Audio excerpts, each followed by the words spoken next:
السلام علیکم ورحمۃ اللہ وبرکاتہ۔ پہلی قربانی کس کے نام کی کریں؟ گھر میں امی، ابا، بڑا بھائی یا پھر بڑی بہن، یہ لوگ گھر میں ہوتے ہیں، تو قربانی کس کے نام کی کرنی چاہیے؟ آج یہی مسئلہ ہم جاننے والے ہیں، تو آئیے جانتے ہیں کہ مسئلہ کیا ہے۔ السلام علیکم ورحمۃ اللہ وبرکاتہ۔ عید الاضحیٰ یعنی بقرعید آنے والی ہے، اور جب عید الاضحیٰ آنے والی ہوتی ہے تو ہم میں سے بہت سارے لوگوں کے ذہن میں یہ سوال آنے لگتا ہے کہ اس بار قربانی کس کے نام سے کی جائے، کس کی طرف سے قربانی کی جائے۔ پھر دل کہتا ہے کہ امی کے نام سے کر دو، ابا کے نام سے کر دو، بیوی کے نام سے کر دو، تو ہمارا من کیا کہ امی کے نام سے کرو اس سال، تو پھر ہم اس سال کیا کرتے ہیں، امی کے نام سے کر دیتے ہیں۔ پھر مشورہ ہوتا ہے گھر میں کہ اگلی سال ابا کے نام سے کر دیں گے، پھر اگلی سال جب آتی ہے تو ابا کے نام سے کر دیتے ہیں، پھر بیوی کے نام سے، پھر اپنے نام سے۔ تو بعض لوگ ایسا کرتے ہیں۔ تو آج میں آپ لوگوں کو بتانے جا رہا ہوں کہ قربانی کس کے نام سے کرنا چاہیے اور قربانی کس کو کرنا ضروری ہے۔ سب سے پہلے تو آپ یہ سمجھیں کہ قربانی ایک واجب عمل ہے، یعنی قربانی کرنا جن لوگوں پر واجب ہوتا ہے ان کو قربانی کرنا ہی کرنا ہے اپنے نام سے۔ اور قربانی جو واجب ہوتی ہے وہ صاحب نصاب پر واجب ہوتی ہے۔ جو شخص عید الاضحیٰ کے دنوں میں صاحب نصاب ہوتا ہے اس کے اوپر قربانی کرنا واجب ہوتی ہے۔ اب یہ صاحب نصاب چاہے مرد ہو چاہے عورت ہو، بہرحال مرد اگر صاحب نصاب ہوگا تو مرد کے اوپر قربانی واجب ہو جائے گی، اور اگر عورت صاحب نصاب ہوگی تو عورت کے اوپر قربانی واجب ہو جائے گی۔ جس کے اوپر قربانی واجب ہوگی اس کو قربانی کرنا ضروری ہوگی۔ صاحب نصاب کس کو کہتے ہیں، اس پر میں نے ڈیٹیل سے ایک کلپ بنائی ہے 2 یا 3 دن پہلے، اس میں نے بتایا ہے کہ صاحب نصاب کس کو کہتے ہیں اور قربانی کرنا کس پر واجب ہوتا ہے۔ وہ کلپ آپ دھیان سے دیکھ لیں، انشاءاللہ آپ سمجھ جائیں گے کہ قربانی کرنا کس پر واجب ہوتا ہے۔ یا آپ یوٹیوب پر سرچ کر سکتے ہیں AM قاسمی، میرا نام لگا کر، قربانی کرنا کن لوگوں پر واجب ہوتا ہے AM قاسمی، تو وہ کلپ آپ ضرور دیکھ لیجئے گا۔ تو میں آپ لوگوں کو بتانے جا رہا ہوں کہ عید الاضحیٰ پر قربانی کس کے نام سے کرنا چاہیے۔ جب آپ یہ سمجھ گئے کہ قربانی کرنا واجب عمل ہے اور قربانی کرنا صاحب نصاب پر واجب ہوتا ہے، تو جو شخص صاحب نصاب ہو قربانی کرنا اس پر واجب ہو جاتا ہے۔ اب جب عید الاضحیٰ کے دن آئے، بقرعید آ گئی، تو جو صاحب نصاب ہوگا قربانی اس پر واجب ہو جائے گی اور اس کو اپنی طرف سے قربانی کرنا اب ضروری ہو جائے گا۔ ایسا نہیں کر سکتا وہ کہ قربانی ہو تو رہی ہے اس کے اوپر واجب اور وہ کر دے امی کی طرف سے، ابا کی طرف سے، بیوی کی طرف سے، ٹھیک ہے نا، تو پھر اس کی قربانی ادا نہیں ہوگی۔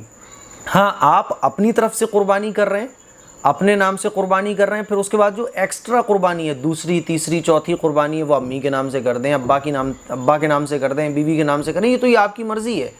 لیکن اگر آپ کے اوپر قربانی واجب ہے تو پھر آپ کو قربانی کرنا ضروری ہوگی، اور قربانی صاحب نصاب شخص پر، چاہے وہ مسلمان مرد ہو چاہے وہ عورت ہو، اس کے اوپر قربانی کے دنوں میں واجب ہوتی ہے، اور قربانی کے دنوں میں اگر وہ صاحب نصاب ہو بھی جائے تب بھی اس کے اوپر قربانی واجب ہو جائے گی۔ دیکھیے، میں آپ کو آسان طرح سے سمجھانے کی کوشش کرتا ہوں۔ جیسے کہ نماز ہے، جب نماز کا وقت ہوتا ہے تو نماز ہمارے اوپر فرض ہوتی ہے، امی کے اوپر الگ فرض ہوتی ہے، ابا کے اوپر الگ فرض ہوتی ہے۔ لیکن اگر ہمارا گھر میں کوئی نابالغ بھائی ہوتا ہے، نابالغ بہن ہوتی ہے، تو اس کے اوپر نماز فرض نہیں ہوتی، ٹھیک ہے۔ تو جن لوگوں کے اوپر نماز فرض ہوتی ہے ان کو نماز پڑھنا ضروری ہے۔ ایسے نہیں ہو سکتا کہ امی کے اوپر نماز فرض ہے تو نماز آپ پڑھ لو امی کی طرف سے، نہیں پڑھی جائے گی، امی کو ہی پڑھنا پڑے گی۔ جیسے کہ حج ہے، حج اگر جس کے اوپر فرض ہوگا تو اس کو کرنا ضروری ہے۔ حج کے سلسلے میں بھی ہم نے بڑی غفلت برتی ہوئی ہے کہ حج کو ہم نے یہ بنا لیا کہ پہلے امی ابا حج کرنے جائیں گے اس کے بعد ہم حج کرنے جائیں گے، حالانکہ حج ایک عبادت ہے۔ جس کے اوپر حج فرض ہو گیا اس کو کرنا ضروری ہے۔ اگر بیٹا مالدار ہے، بیٹے کو اللہ نے مال و دولت سے نوازا ہوا ہے، بیٹے کے اوپر حج فرض ہو گیا، تو اب بیٹے کو حج کرنا ضروری ہے، اماں ابا کے اوپر حج فرض ہے ہی نہیں ہے، ٹھیک ہے۔ اب بیٹا اگر اس انتظار میں بیٹھا ہوا ہے کہ پہلے میں اماں ابا کو کراؤں گا اس کے بعد میں خود کروں گا، تو پھر یہ حج کو آگے بڑھا رہا ہے اور اپنا حج جو اس کے اوپر فرض ہو گیا تھا وہ اس کو ادا نہیں کر رہا ہے، تو پھر یہ گنہگار کہلائے گا۔ اسی طرح قربانی بھی ایک واجب عمل ہے۔ جن لوگوں کے اوپر قربانی واجب ہوتی ہے اس کو قربانی کرنا ہی کرنا ہے، ٹھیک ہے نا۔ اب گھر میں مثال کے طور پر کوئی چھوٹا بیٹا ہے، 5 بھائی ہیں، ان میں سب سے چھوٹا بھائی ہے وہ مالدار ہے، وہ صاحب نصاب ہے، باقی 4 بھائی اور امی ابو گھر میں کوئی بھی صاحب نصاب نہیں ہے، بس یہ چھوٹا والا بھائی ہی صاحب نصاب ہے، تو اس کے اوپر قربانی واجب ہو گئی۔ اب اگر یہ سوچے ارے صاحب میں سب سے چھوٹا ہوں، باقی میرے 4 بڑے بھائی ہیں، میری امی اور ابا ہیں، اگر میں ان کی طرف سے قربانی نہیں کروں گا، ان کے نام سے نہیں کروں گا تو کیسا لوگ کیا کہیں گے؟ تو بھائی یہ عبادت ہے، اور یہ عبادت آپ کے اوپر واجب ہوئی ہے نا، تو جب یہ عبادت آپ کے اوپر واجب ہوئی ہے تو آپ کو ہی قربانی کرنا پڑے گی، تو آپ اپنے نام سے قربانی کریں۔ گھر میں اگر 3 لوگ ہیں، 3 بھائی ہیں، ٹھیک ہے، 3 بھائی صاحب نصاب ہیں، امی ابو صاحب نصاب نہیں ہیں، تو یہ جو 3 بھائی صاحب نصاب ہیں، ان 3 کے اوپر قربانی واجب ہوگی۔ اب یہ سوچیں کہ میں امی کی طرف سے کر دوں، ابا کی طرف سے کر دوں اور اپنی طرف سے نہ کروں، تو اگر آپ اپنی طرف سے قربانی نہیں کرو گے تو آپ واجب کو چھوڑنے والے کہلاؤ گے، آپ گنہگار ہو گے، ٹھیک ہے۔ آپ اپنی طرف سے کرو، اپنی طرف سے کرنے کے بعد جو ایکسٹرا قربانی ہے وہ آپ امی کی طرف سے کرو، ابا کی طرف سے کرو، بزرگوں کے نام پر کرو، حضور کے نام پر کرو، لیکن آپ اپنی چھوڑ دو تو پھر آپ کے اوپر جو قربانی واجب تھی وہ ادا نہیں ہوگی، ٹھیک ہے نا۔ تو مجھے امید ہے یہ مسئلہ آپ اچھے طریقے سے سمجھ گئے ہوں گے کہ جس کے اوپر قربانی واجب ہوتی ہے اسی کو قربانی کرنا ضروری ہوتی ہے، اور ایسا بھی نہیں ہوتا کہ 5 بھائی ہیں، پانچوں ماشاءاللہ مالدار ہیں، صاحب نصاب ہیں، ابا بھی صاحب نصاب ہیں، اماں بھی صاحب نصاب ہیں، 5 لوگ ہیں مثال کے طور پہ گھر پہ، ٹھیک ہے۔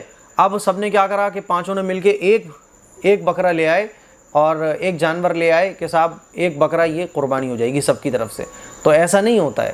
اگر 5 لوگ گھر میں صاحب نصاب ہیں تو 5 پر الگ الگ قربانی واجب ہوگی۔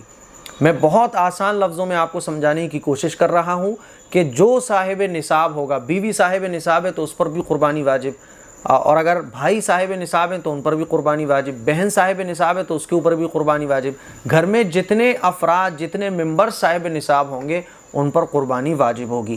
ہاں اتنا آپ کر سکتے ہیں کہ اگر 7 لوگ ہیں تو 7 لوگ مل کر، ٹھیک ہے، ایک بڑے جانور میں، جو جیسے کہ بڑا جانور ہے بھینس ہے اور پڈا ہے، ٹھیک ہے نا، تو جو بڑا جانور ہے اس میں 7 حصے آپ کر سکتے ہیں، تو بڑے جانور میں آپ 7 حصے کر سکتے ہیں، نو پرابلم۔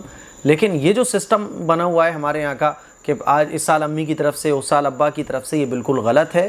آپ کی قربانی ادا نہیں ہوگی اگر آپ کے اوپر واجب قربانی اور آپ اپنے نام سے نہیں کرتے ہو، اسی لیے خوب اچھے طریقے سے دیکھ لیں، اللہ نے آپ کو صاحب نصاب بنایا ہے تو آپ اپنے نام سے قربانی کریں، ٹھیک ہے۔ ابا صاحب نصاب نہیں ہے تو ابا کے اوپر واجب ہی نہیں ہے، اگر آپ کو اللہ نے بہت دیا ہے تو آپ ابا کی طرف سے 2nd قربانی کریں، 3rd قربانی امی کے نام سے کریں، لیکن فرسٹ آپ کو کرنا پڑے گی اگر آپ کے اوپر قربانی واجب ہے۔ السلام علیکم ورحمۃ اللہ وبرکاتہ۔